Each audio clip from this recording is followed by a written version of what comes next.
Hi, I'm Monica Cesarato, a food and travel blogger in Venice. Welcome to Venice Meets, a series of live chats from Instagram every day at 6 p.m. CET.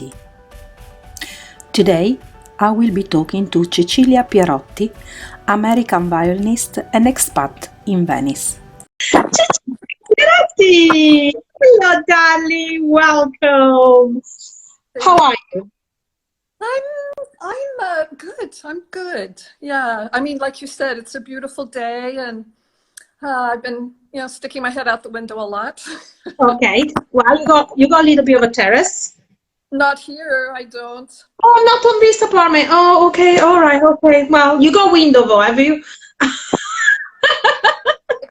It's nice and high, and I still have a view of the tower of the Madonna dell'Orto. So I'm only about 100 meters away from my other apartment. But Okay. So Cecilia and I have known each other for a few years. She was, before relocating to Venice, she was one of the lovers of Venice because she always made sure to come here very often. She's a musician, and then in 2019 she decided to throw it all away and move here. So, what actually happened?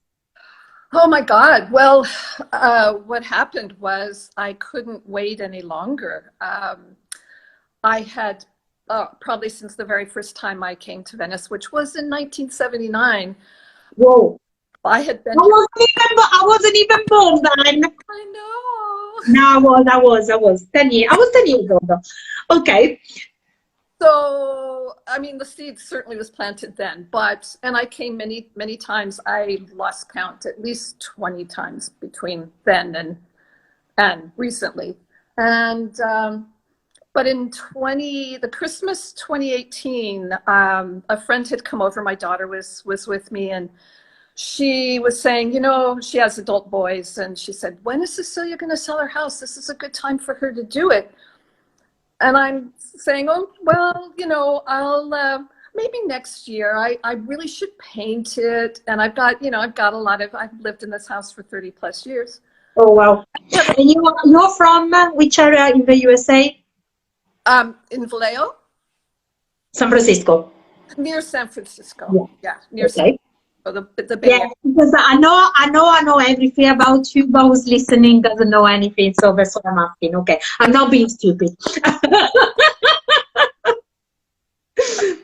Yeah, so it raised my daughter. I had a violin studio. The house was a place that's I'd lived more there than I'd lived anywhere.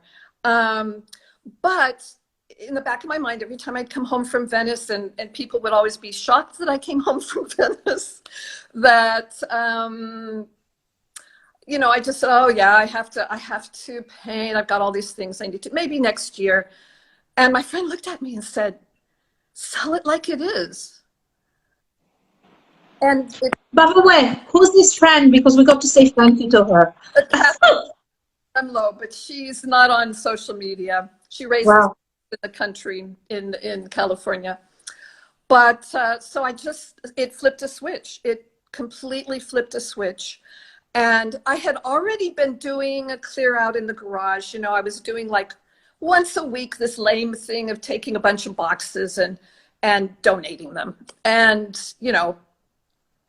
I hadn't, but then it started for real. And then another friend, a very, very good friend named Pam, would come over once a week and help me with the clear out and help me say things like, are you sure you want to keep that? Okay, that's good. And so she got me really good, and she was a great packer. So that went on for months. And then and of course, all this while I had been going on the San Francisco consulate site just to check out what should I expect to do for my visa. So in August of 2019 is really when it started in earnest, the visa part. Oh, yes. I remember that part. I'm still suffering PTSD, I assure I know your friends too. And funny when I arrived, I was on the heels of that stressor and then joining all the other stressors. But yeah, so I thought the hardest thing was going to be getting the FBI check. So I did that. And that took a couple of weeks, and it was super easy once I figured out. Considering your background, you know, as a spy and stuff, yeah. Drugs and so on, yeah. My God, how I slipped past that, I don't know. But yeah, so, but then things really got started. And by this time, my house is on the market, and I'm showing it, and I'm still teaching, and then trying to deal with some details. But then I'm finding out that these details are a little more particular than I had anticipated. Nothing moves quickly, and unfortunately, the area I lived in, San Francisco, the consulate there is extremely, extremely strict. Because we have to explain something, that when you move from America to Italy, it varies a lot according to which state, which city, to whichever consulate you have to go to, right? Because yours was particularly difficult because they made it difficult.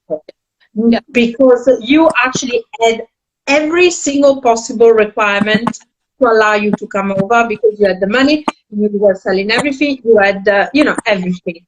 Yeah. The desire. Sorry? And the huge desire. Yeah, no, but what I'm saying is not like, okay, you had, you know, you were coming over looking for a job in Italy or anything like that. You actually could just literally pack up and come. All they had to say was yes, but they made it very hard for you. Yes, well, wow, I remember that. Yeah, because also San Francisco has the reputation as a consulate for being very difficult. Because I was also for some while working on my dual citizenship. And when I was speaking with a lawyer, he said, well, it's too bad you don't live in Chicago or Houston. So that was a big tip off about how difficult San Francisco could be. So wow. When I'd have questions, I'd email. You can't call them. They don't return emails. You're in this vacuum trying to figure out all these steps to go through. And then my house sells, and I think, well, this is great. I have friends that I'm going to stay with, my wonderful friends, the Douglases, and I'm thinking 2 weeks, maybe 3, which turned into 2 months. That's how amazing they were. Oh, and let's say, at the same time as you're stressing out for your visa and the permission to come over, you're stressing out finding a home in Venice. It is literally impossible, because we all told you from here, what? You're coming to move into Venice? Are you kidding? You want to write? You're never going to find a place to write. Yeah, well, and that was part of one of the requirements. The hardest requirement was the fact that they wanted the actual contract of the apartment. And that actual contract had to be registered. And on the other side, in Italy, of course, before giving your contract and sign, they want to see that you can stay here. So it was a dog that was eating his tail, as they say, because you couldn't, catch 22 as, oh, by the way, hi, Roberto, hi, Elizabeth Fabiani. Hi, both. Yeah, so finding the place. And I wrote to Audrey, I have this wonderful group of Venetian friends, of which you, of course, were included. And I wrote to everybody and said, putting it out there, I need a place. Any suggestions? If anybody knows of anything, please let me know. And it kind of winnowed down, and people sent me some websites and that sort of thing, most of which I'd already been looking at. And then when people realized what was involved, like my dear friend Michele was like, I know somebody that has an apartment. And I said, well, is it registered with the city? And he came back with, Yeah. So the real help really dwindled at that point. And, but I found a friend through the expat site here in Venice, a wonderful person, Constance, if you're around. I couldn't sing her praises more highly. She kind of stepped in, and so she kind of was my feet on the ground. Also, she was a go-to person when I found I couldn't get out of bed in the morning because I couldn't take it anymore. And I would call her, and she had been through it the year before, so she knew what I was going through, and she just she was amazing. So she came and looked at an apartment. But the thing about the visa is they didn't want a copy via email for the contract. They wanted the actual fricking, pardon my French, contract. Yeah. So I had to get the contract. Well, the agents that were, when I found this apartment, Constance. So by the way, it was very funny about this apartment is about Constance sent her the details the day after through another agency. I said, oh, look, Cecilia, where is this apartment? And it was exactly the same place. So that was meant to be. My friend Constance is going to go and look at that, but I'll let you know because you look at it for me. So, so she looked at it. She took video and she said, if you don't want it, I do.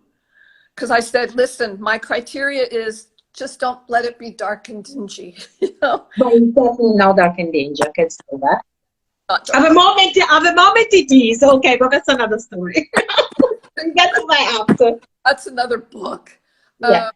So the guys very innocently, the agents very innocently sent the contract via Italian mail. And I panicked because I had an appointment. And as it got closer and closer and closer, I realized I was not going to have the contract. Mm-hmm.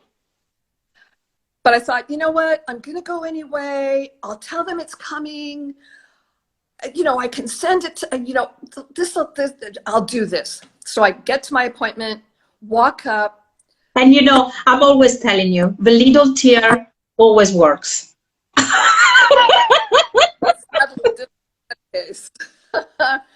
But I walked up to the window. Here's my appointment. I've got all this stuff, but the contract. Oh, I'm sorry. We can't look at any of this.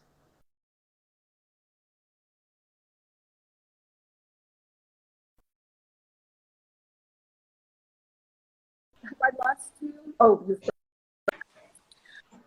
Now you're gone again. Yes, you're back. Okay. Uh-oh. You're back. Okay. Sorry.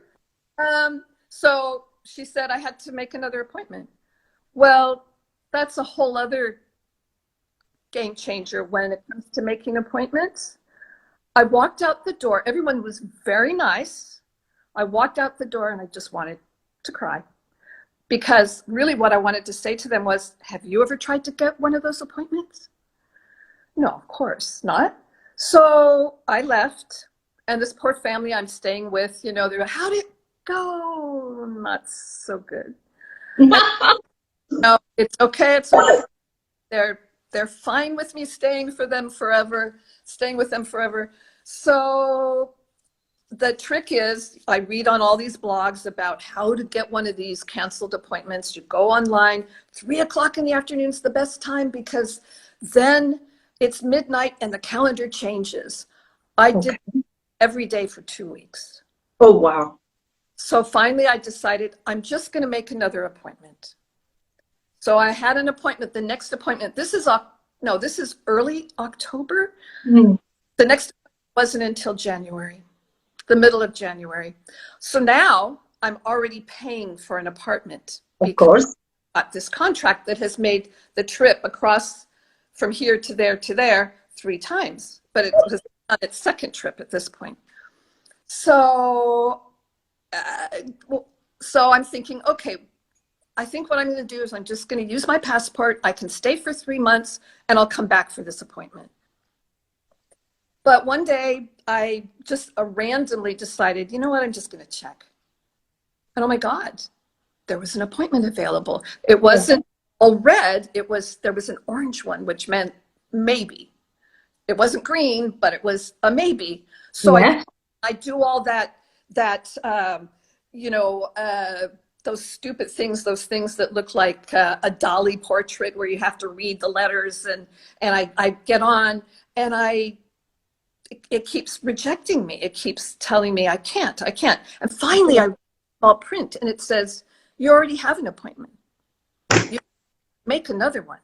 Oh, I'm thinking, I don't want to let go of that appointment if I can't get this one.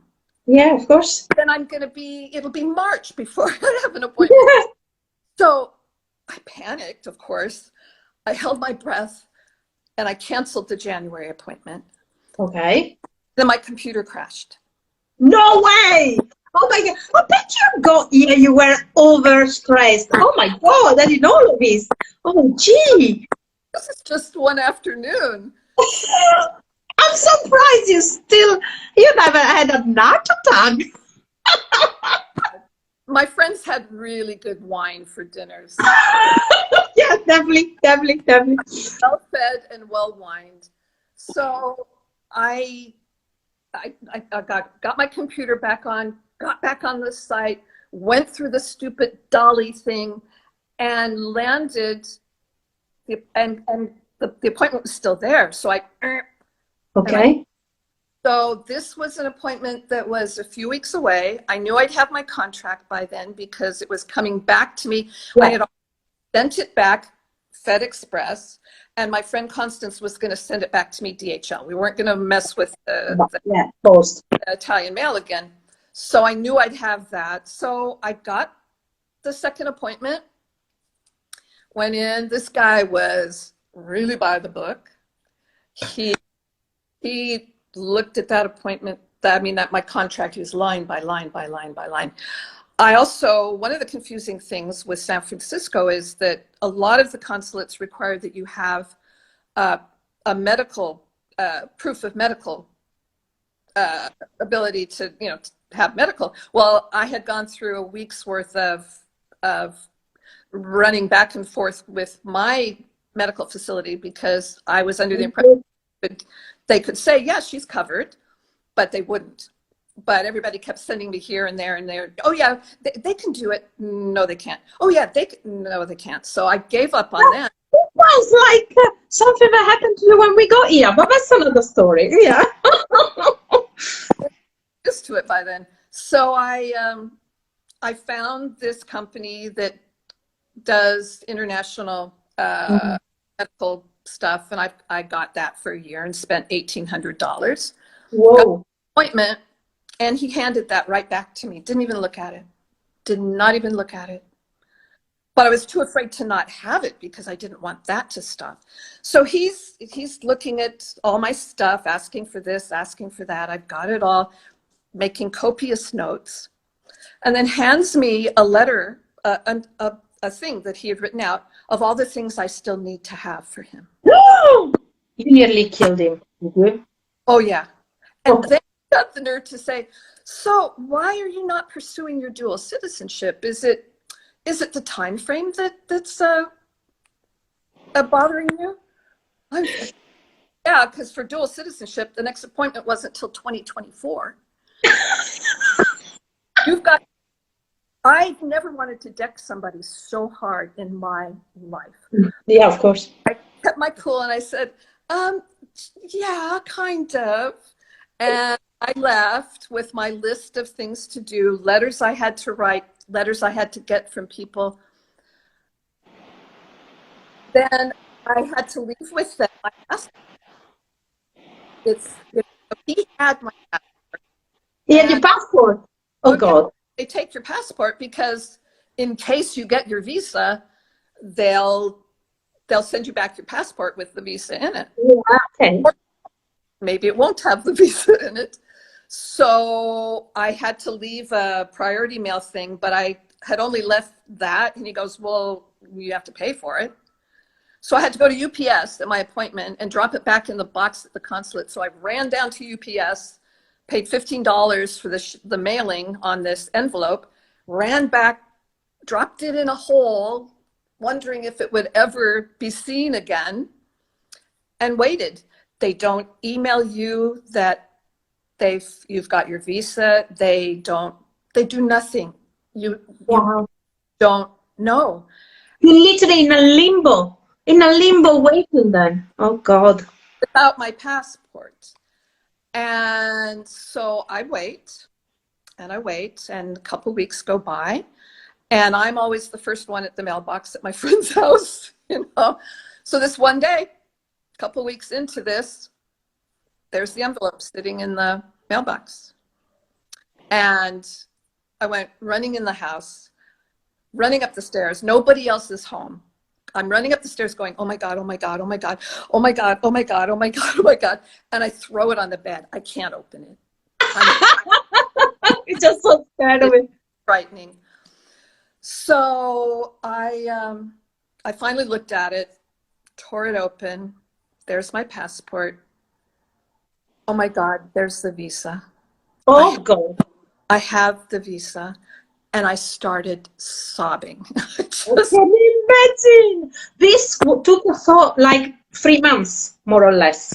3+ months, yeah. But let's say 3+ months, and you went by the book and you had everything. So I can imagine for somebody that maybe is missing one little bit, it doesn't have that, it takes, oh my God, crazy, crazy. So then, you know, I buy my ticket to Venice. I'm thinking, I cannot wait to buy my one-way ticket to Venice. I was so excited. But a one-way ticket to Venice was $3,000. So the woman suggested, well, get a round-trip ticket. Just don't use the other ticket. And it was half as much. So I didn't get to buy my one-way ticket. I was bummed about that. But man, you just throw away. You know, I think the return trip was for December 10th. So then I forget exactly when did I write that. It was the end of November, but it was after Acqua Grande. Yeah. I think it was just after that. I had been online with my friends and everybody, you know, just, is everything okay? Yes, the water came into my magazzino, the downstairs portion. It didn't affect my apartment. But nonetheless, I mean, it was what a time. And now there's this, so. Yes. And then when you arrived, it wasn't very easy either, because what did you find out? The apartment is fine, was fine, was fine. But you arrived, and of course, you didn't realize it. In Italy, when they rent you apartments, they just kind of let it, unless it's specified that it's fully furnished. But even when it's fully furnished, they mean the furnitures. They do not mean everything else. So in Italy, it's pretty normal, unless they tell you, well, I mean, generally what they do is they will rent totally, completely fully furnished a room. Then a room will have beddings and stuff like that. But generally, when you rent an apartment in Italy, it's either totally empty, and you have to move it. And I mean totally empty is in the kitchen is not there, okay? Oh, yeah. Because your kitchen moves with you in Italy. Generally, the kitchen moves with you, okay? Or is semi-furnished, so you have some stuff. Or if it's fully furnished, but they mean the furniture. So pots, pans, plates, beddings, towels, and stuff like that is not there. So Cecilia arrives. Not in the morning, of course. And at night, and my wonderful friend Constance and Lizzie was in town at the time. And she had a sign at the airport. And I wanted to collapse then and there too, after being on the flights and everything. And there they were, and it was so wonderful. But, you know, and Constance had made my bed for me with borrowed sheets from another friend. And of course we went out to dinner, and I was more too exhausted to care, of course. But then you wake up in the morning and you know, okay, I've got to get this act together. I just want to shower, you know, and of course that was hilarious. Even more hilarious as time went on. But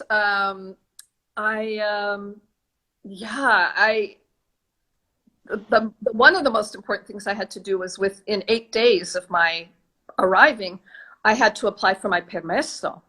Yes. And That is, for whoever lives outside and doesn't know about Italy, it is the permit to stay in Italy. But if you are a European, pretty much you don't need, or you need, but it's very, no, you don't. But if you're outside but from the EU, you need, and you definitely need it, because with this, it allows you to get access to a lot of things. It allows you to get yourself a codice fiscale, that's a taxable code. But even if you don't work, you need in Italy, because the taxable code you need to register a bank account, for your doctor, for anything. So even if you're not working and you're not earning any money, it is essential to have one. So you need that, you need a codice fiscale. Of course, you need to register for a doctor, you need to register with a bank, because of course you got to pay for the bills, because the bills you can only pay them, well, you could pay them by cash, but they still want a bank account where they can relate to. So and to open a bank account, you need a codice fiscale. Well, Yeah, so it goes pop. Yeah. That came while I was getting my visa, because I needed a codice fiscale to be able to sign my contract. Of course. Yeah. That was the other thing that San Francisco was really difficult about. LA, the consulate there, you can walk in and get your codice. My friend, for instance, I was dealing with Chicago consulate. She didn't even know she needed one. They said, well, do you have your codice? No, what's that? They went in the back room. And did it for her. Had her sign something and handed her codice. I had to fill out 3 forms, send them by snail mail. They would not accept it any other way. I had to fill out the forms a certain way. And within 3 weeks, I might get my codice. What is wrong with these people in San Francisco? I do not understand why the difference is. It's still the same. We're talking about the Italian consulate. We're not talking about an American office. So the rules are the rules. It should be the same, you know. How many times did I sing myself that song? You know, I just don't understand it. You know, myself as an Italian, I don't get it. No, I know. It was very strange. So that was the whole thing too, that hung, you know, that held me back from my visa that much longer. So I had the codice, so that was fine. But then you have to come in, and I had to get a kit from the post office. But of course, the main post office is not in operation when I arrived. There was a lot of post offices in Venice were still closed down because of the damages. Exactly. So I did manage to get the kit. I went to my post office. They didn't have them, but a very nice young man sent me in the other direction to the other post office off of Strada Nuova. Yes. So We got to thank you, by the way, a lovely, lovely, lovely gentleman in there, and a lovely manager too. Yeah. No, they were all wonderful. So I sat down with a friend here who helped me, you know, here's the papers you need to fill out. It's just like getting my permesso. Permesso is just like getting a visa. They need all the same stuff. And I'm thinking, why can't I just go into the office with my visa? I can afford to be here. I have a place. All the things are here because I needed all that for my visa. Why not make it all simple and just say, here's my visa, thank you, here's your permesso? No. So you wouldn't be in Italy then. Well, I was used to it, right? Because even though I was in San Francisco, you're on Italian soil when you're in the consulate, right? So I filled everything out, got it. Woman stamped it. You have to buy you have to buy this ticket. You have to get the receipt from them. So it's early December, and my appointment is May 8th. Yes. Oh, wait. May 8th. Actually, okay, so this is the situation. We are in a lockdown.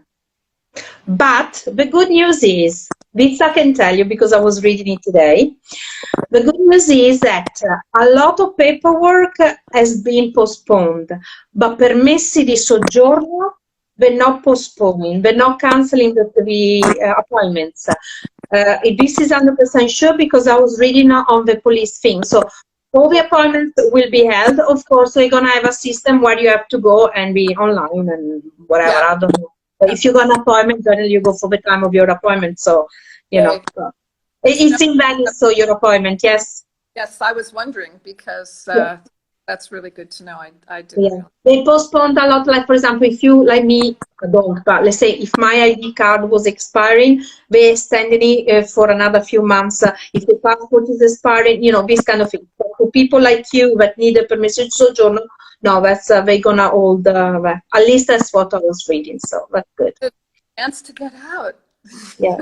So after you arrived, you finally managed together to sort your bank account, kind of. Okay, that's another story on its own.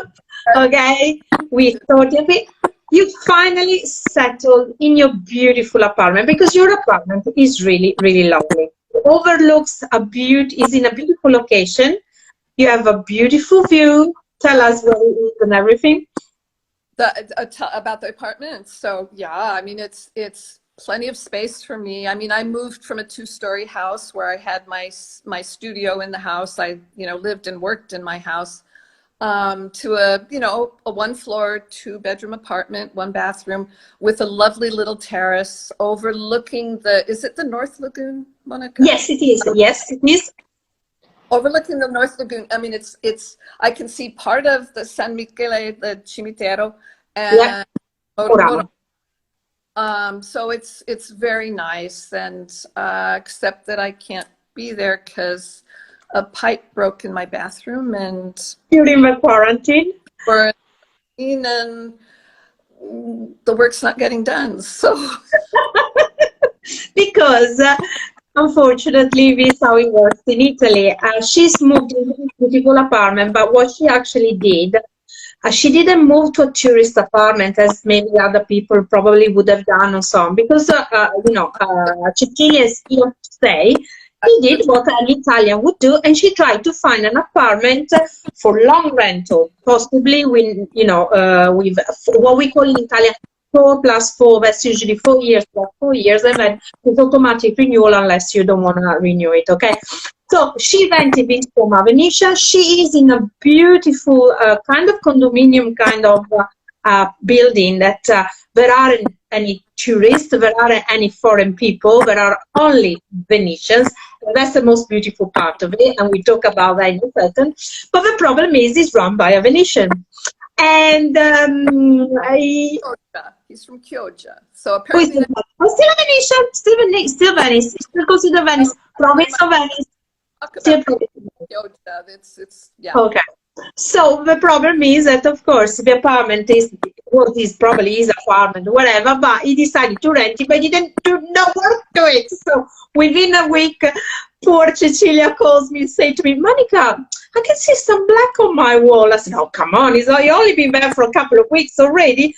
And within a week, it was like black everywhere. So, it was a green mole everywhere, so you had to come and clean it. And then during the quarantine, the poor woman sends me a message, says, my bathroom is blocked. And I said, oh, come on, just go and pour some acid down it.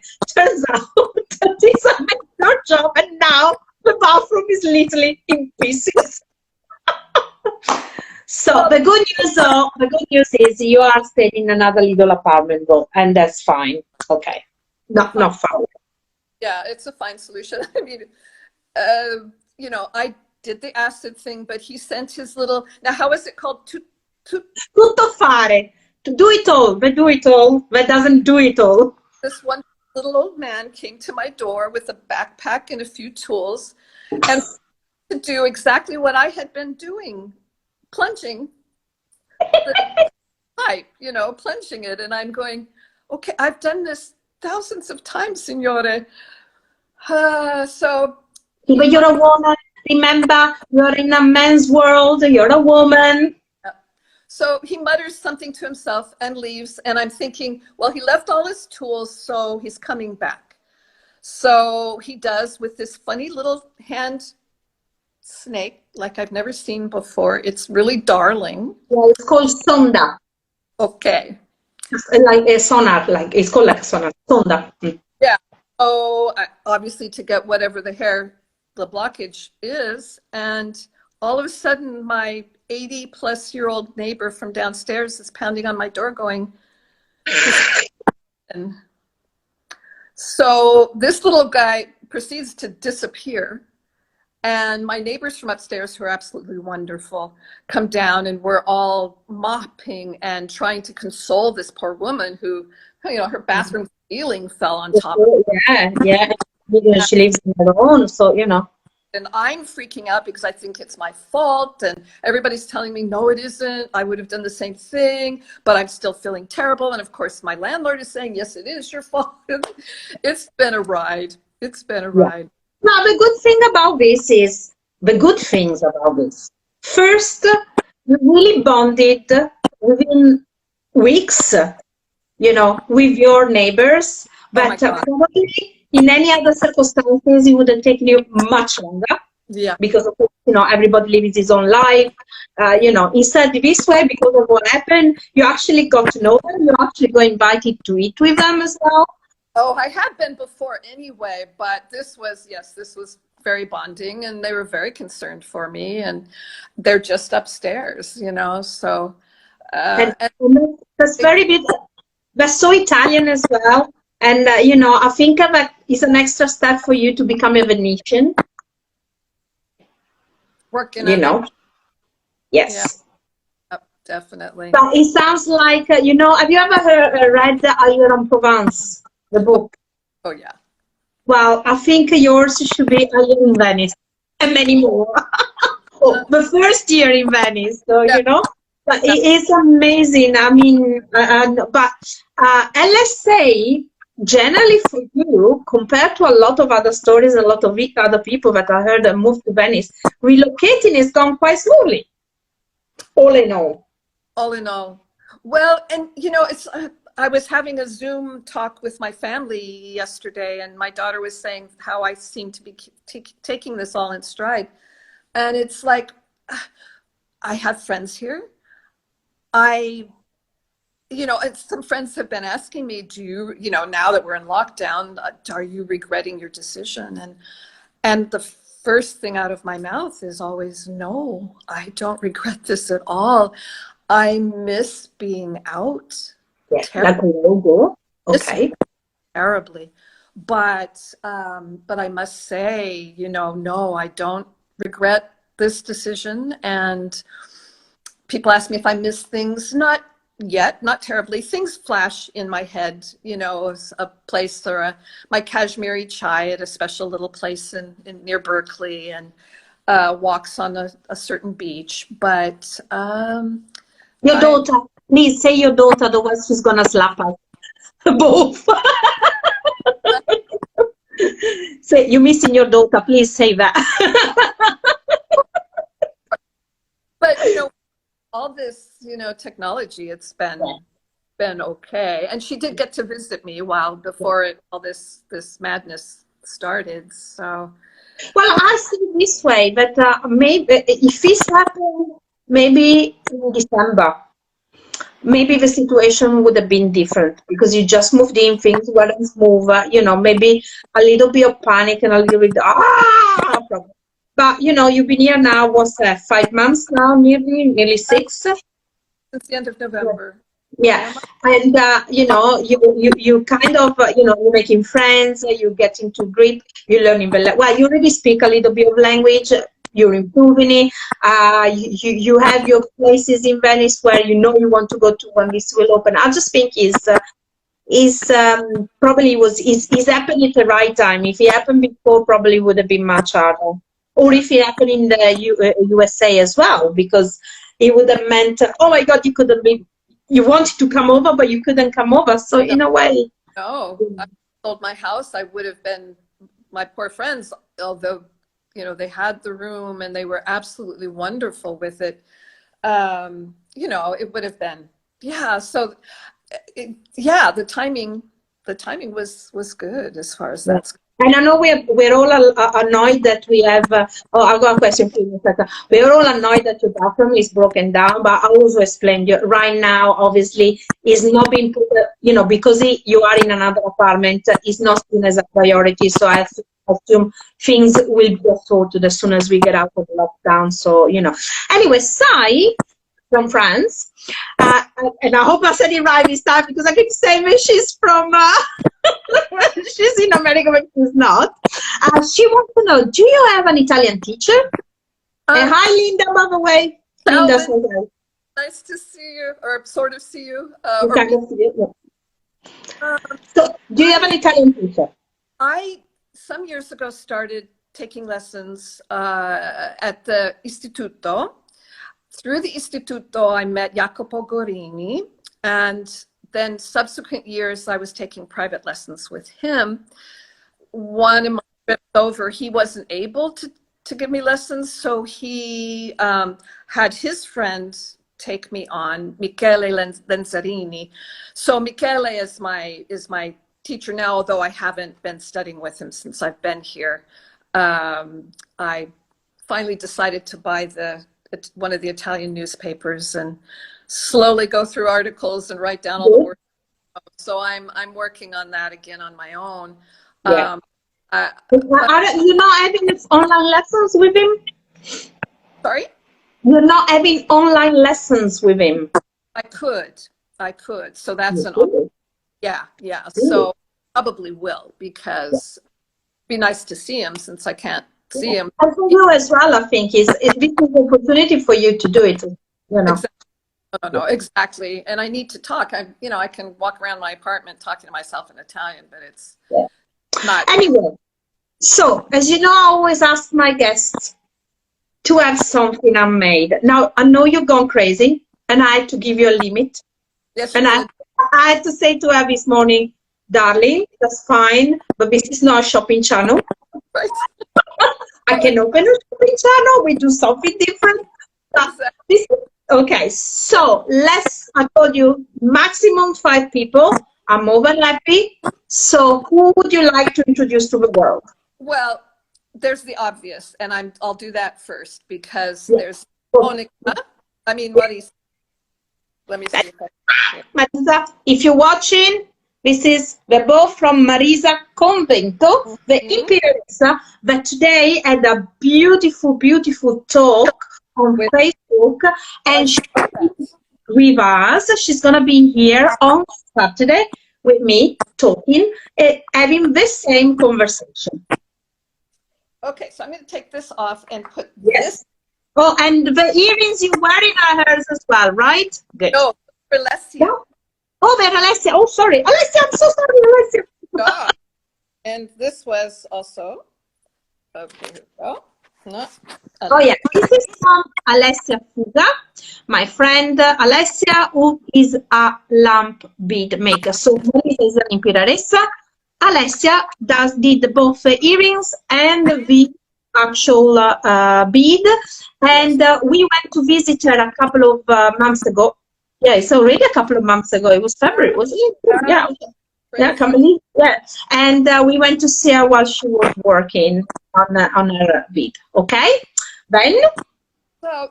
So I arrive after Acqua Grande, and my feeling is I need to help all the artisans I possibly can help. And say that Cecilia has literally how do you say, supplied the economy of the artisans of Venice on her own. But you turned me on to this. Oops. Wait, now go backwards, go back. Oh yes. Okay. You turned me on. And Laura, what's her last name? Padon. Okay. Then, but I also have a friend. Hold on, let's Laura Padoan. She's a beautiful artist that does everything with stained glass. Okay, Sai, next time you come, I'll take you there. Oh, yeah. It's a great spot. And she had a ton of stuff. And that's where all my Christmas presents went. It's a little shop near, well, not so little, but let's say a shop near Scuola Grande San Giovanni Evangelista. Exactly. So I went back after I saw with you and and bought some things for family for Christmas. But there's another artist I want to tell you about that is not so known. She doesn't Okay. live, she lives in Mogliano. So she lives Okay. near Mestre, I think. Yes. Yes, so Mogliano is in between. Is actually half of the city is under Mestre, Venice. The other half is under Treviso. It's where the mayor of Venice lives. Ugh. Mm. No comment. Anyway, so Fiorella Venturin is her name. She has a Facebook page called Flow Quirky Taste. What's it But, called? sorry? What's the name? Flow Quirky Taste. Okay. She's on Facebook, but she makes wonderful themed earrings. This is the Oh, those are one that you were telling me about. Got Yes. it now. And they're Believe. uneven. I love uneven earrings. Okay. She makes all kinds of themed earrings. She did for me a few years ago. I placed an order with her and I said, well, could you make like rock climbing earrings and goat earrings and global warming earrings? And she took it on and made all these wonderful earrings that I took back as personalized gifts for friends. Beautiful. That's nice. Some spritz cufflinks. So she gave me this ring. Ah, so cool. I know. She's wonderful. And she's now doing these wonderful, she's making earrings from the borders of saris, Indian saris now. Oh, okay. They're lovely. So if you go on her Facebook page, she has pictures of all these. Yeah, I'll have a look. Yeah. Darling, wonderful person. I just really like her. So here's my last little thing. Around Christmas, I like going to the Giardini where the Boccaleri pottery collected. And I bought these earrings. So they're ceramic. Oh, turn around this way. Yeah, that's it. Oh, nice. I like those. Okay. It's I like things uneven anyway. Yeah, and what's the name of this place? Of people? Boccaleri. Oh, it's a Boccaleri. Okay, it's a Boccaleri. Yeah, okay. I don't remember the name of this particular artist, but it's a collective of potters. Yeah, this one saying it's an association. Yeah. They lost kilns in the Accra Grande, and of course now, I just wonder who's going to be back, Yeah. So, what about music? What's happening with? I was expecting a little violin play, and then she went, "I cut my finger. Sorry, can't do it." I did with a sharp knife, one of my good knives. Oops. But I do. We need to pursue the little soundtrack that you want to do for your live. Yeah. But for copyrights, You have to pick something that wouldn't for copywriting. It has. Yes. I suppose if it's something very, very, very, very old, we don't have a problem with it. So yeah, because at the moment I put something I found on the net, but it would be nice to have something just play from you. That would be very lovely. So right. Oh, by the way, I've still got your wine. It's still sitting here. It's safe and sound. Leaves. And if you want, I can drink it for you on Easter Day. Make me cry. Now we'll leave it there, and we'll open it as soon as we're back all together. Okay. Yeah. So, by the way, yes. The quarantine. How are you handling? What do you have to? Do you stay indoors as much as you can, or what's going on? Well, the first part of it, I was in my other apartment before the pipe broke, so I was doing a lot of board eating. Then when all heck broke loose, I was clear I couldn't stay there. My friend Lisa, who you'll be interviewing soon, yes, offered a room in their place, and she had offered it before this had happened. So I kind of wrote to her and said, are you still good? So I spent a really lovely week with them, but I was back and forth a lot because I needed to check on my apartment. But then finally I kind of I said, I don't want to keep doing this because nothing's happening. The pipes did get changed. The pipes are changed, but the floor is still. Nothing else? Now, can you go outdoors at all? Well, we are allowed to go outdoors, maximum 200 meters, just for taking fresh breath air, or you can walk to the chemist, you can walk to shopping, you can walk for medical reason. But otherwise, the idea is that they tell you, try to stay indoors as much as you can. So really, you're only allowed out if you got a real good reason. Not even, it's not an excuse, it's got to be a really good reason. So they try to say, if you can do your shopping once a week, do it once a week. Right. Of course, you know, it's not always easy in Venice because, of course, you don't have a car, so you have to carry everything with a little cart. And, you know, it's not that easy. But I know you're trying as possible, yes. Well, and as my daughter would say, my carrello is my secret weapon, because I was doing a lot. I mean, from Giudecca to Cannareggio, it's not a short trip. No. I would see the police stopping people, but they never stopped me. So here's the best story of that. I once a week go to Piazzale Roma for the bio market. My friend Liesel orders things for me, and I have to go pick them up. So I was going across the Calatrava. No, it's fine. Does somebody have a door? But it's not my door. Okay, fine. Sorry about that. It's the dog. I'm crossing the Calatravas bridge, and I up to my left as I'm walking toward the bio market. Oh, a gauntlet of about 8-10 policemen. And I walk past the gauntlet, and they don't blink their eyes. And I'm certainly more than 200 meters from my apartment at that point. Oh, they don't know that. They don't know that. Exactly. So Did you have a mask on? Did you have a mask on? I did not have a mask. Oh, because you know now that you have to walk into, you need that. Okay. Yeah, I do. So yeah, so that's a nice long walk I can take. But other, you know, I was wondering, because the time is passing, and so I finally decided to write in my journal.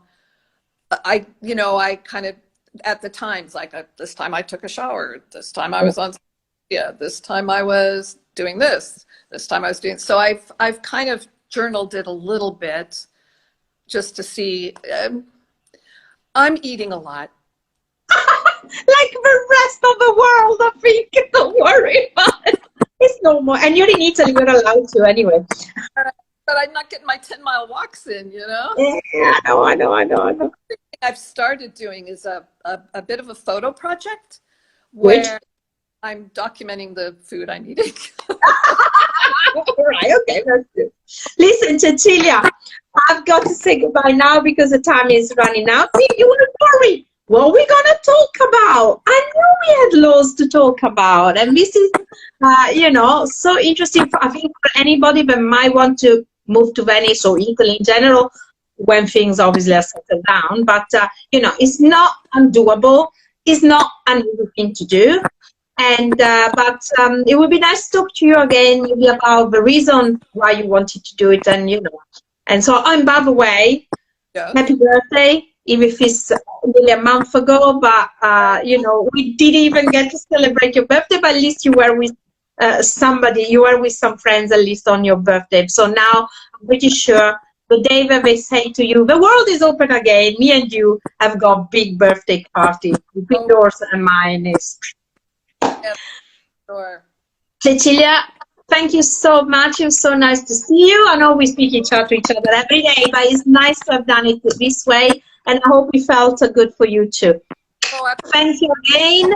And I can see the messages. Everybody was very happy to see you. Me too. Ciao carissima, alla prossima. Ciao ciao.